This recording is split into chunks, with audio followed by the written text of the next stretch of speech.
नमस्कार। साल 2026 की शुरुआत हो चुकी है और ये जानना बहुत जरूरी है कि ये साल भारतीय कृषि के लिए क्या कुछ नया लेकर आया है। तो चलिए, आज हम उन बड़े बदलावों और मौकों पर बात करेंगे जो आने वाले समय में किसानों का भविष्य तय करने वाले हैं।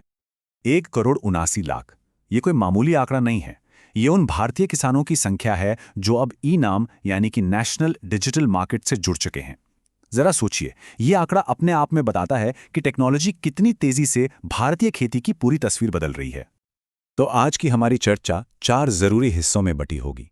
पहले देखेंगे कि आज खेती के हालात कैसे हैं, फिर बात करेंगे लागत और बाजार तक पहुंच की। इसके बाद ज्ञान और नए मौकों पर नजर डालेंगे और आखिर में सबकी निगाहें जिस पर हैं, यानी बजट 2026, उस पर भी बात होगी। तो चलिए शुरू करते हैं पहले हिस्से से, आज का कृषि परिदृश्य। यहां हम बड़ी तस्वीर और जो जमीनी हकीकत है, दोनों को समझने की कोशिश करेंगे। देखिए, इस वक्त भारतीय कृषि ना एक बड़े ही दिलचस्प मोड़ पर है। एक तरफ तो इकोनॉमिक सर्वे कह रहा है कि 3.1% की शानदार ग्रोथ होगी, लेकिन दूसरी तरफ मौसम विभाग उत्तर भारत के लिए कड़ाके की ठंड, बारिश और बर्फबारी की चेतावनी दे रहा है। तो ये किसानों के लिए एक तरह से दोहरी चुनौती है। तो भाई, इस मौसम से निपटने के लिए फौरन कुछ कदम उठाने की जरूरत है, जैसे कि पशुओं को ठंड से बचाने के लिए उनके बाड़े को अच्छी तरह से बंद करें। जो नई या नाजुक फसलें हैं, उन्हें पाले से बचाने के लिए ढक दें। और हाँ, पानी की लाइनों को जमने से रोकने के लिए भी उपाय करना जरूरी है। चलिए, अब आते हैं हमारे दूसरे हिस्से पर, लागत और बाजार तक पहुंच। ये बहुत ही अहम मुद्दा है। देखते हैं कि किसान अपनी लागत को कैसे कम कर सकते हैं और अपनी मेहनत की उपज का सही दाम कैसे पा सकते हैं। और ये सवाल तो शायद हर किसान के मन में आता होगा, है ना, कि फसल की लागत को कम कैसे किया जाए। भाई, बीज, खाद, कीटनाशक, इन सबकी बढ़ती कीमतें सीधे सीधे मुनाफे पर असर डालती हैं।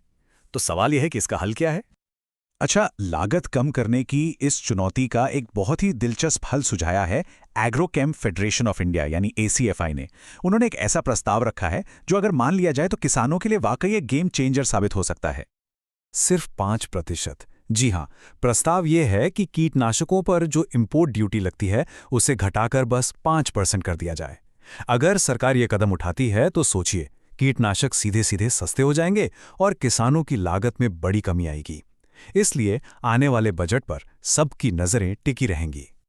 अब देखिए, लागत कम करना तो एक बात है, लेकिन फसल की सही कीमत मिलना भी उतना ही जरूरी है।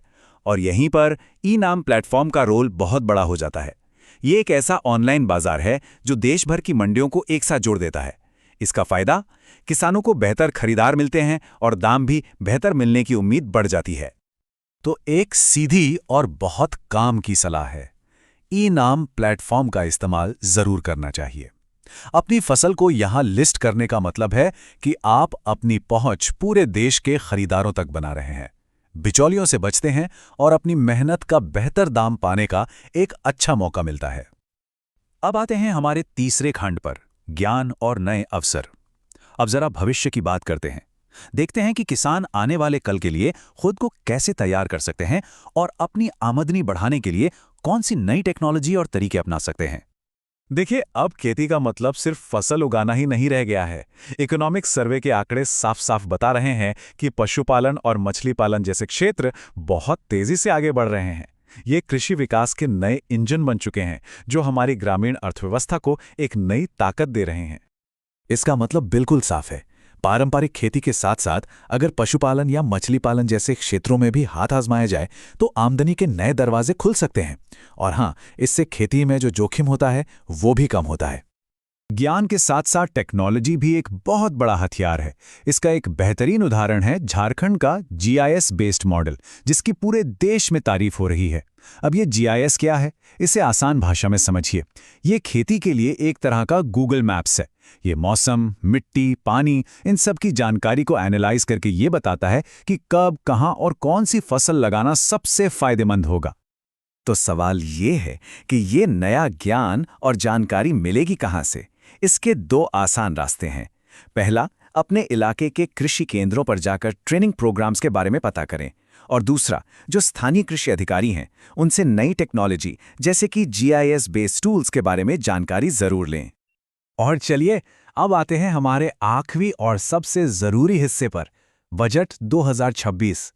आखिर किसानों की उम्मीदें क्या हैं और सरकार से उन्हें क्या कुछ मिलने की उम्मीद है? ये बात बिल्कुल सही है। इस वक्त पूरे कृषि समुदाय की भावनाएं इसी एक चीज से जुड़ी हैं। हर कोई बस इंतजार कर रहा है कि सरकार के पिटारे से किसानों के लिए इस बार क्या खास निकलने वाला है। और किसानों की मांगे भी बिल्कुल साफ हैं। वे चाहते हैं कि पीएम किसान सम्मान निधि में पैसा बढ़े, सिंचाई के लिए बेहतर सुविधाएं मिलें, फसल बीमा योजना को और मजबूत किया जाए और सबसे जरूरी, बढ़ती लागत से राहत दिलाने के लिए सरकार कुछ ठोस कदम उठाए। और यहाँ एक अच्छी बात यह है कि सरकार की प्राथमिकताएं भी किसानों की उम्मीदों से मिलती-जुलती लग रही हैं। सरकार भी कृषि उत्पादन बढ़ाने और कीटनाशक जैसे जरूरी इनपुट्स के मामले में देश को आत्मनिर्भर बनाने पर जोर दे रही है, जो कि किसानों की लागत कम करने की मांग से सीधे सीधे जुड़ता है। तो कुल मिलाकर हम एक बहुत ही रोमांचक मोड़ पर खड़े हैं। एक तरफ टेक्नोलॉजी नए नए दरवाजे खोल रही है, तो दूसरी तरफ बजट से बहुत बड़ी उम्मीदें हैं। अब देखने वाली बात यह होगी कि क्या ये दोनों ताकतें मिलकर भारतीय कृषि को एक नई ऊंचाई पर ले जा पाएंगी।